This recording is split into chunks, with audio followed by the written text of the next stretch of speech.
tumejifunza umuhimu wa mazingira, pia tukajifunza umuhimu ya kutumia madawa ambaye haitaweza kutudhuru kama sisi wanadamu, pia na penye tunaweza tumia isije katudhuru na pia isidhuru wanyama wetu. Kwa mfano, unafaa kutumia dawa vizuri.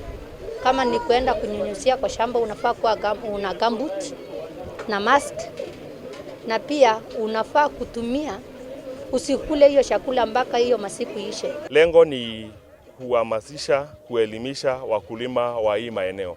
Kama mnavyoona, hii maeneo inakuanga kame.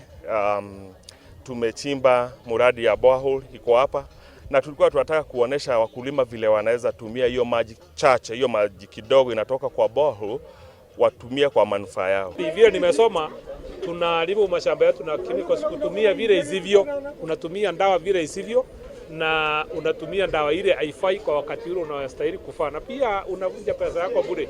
Kuna dawa unatumia, unakuta ile umetumia haikustahili kutumika wakati huo, unaenda unanunua ingine, unakuta ile umenunua ni kama ile ulikuwa umeweka nyumbani. Saa moliko inakuwa the same.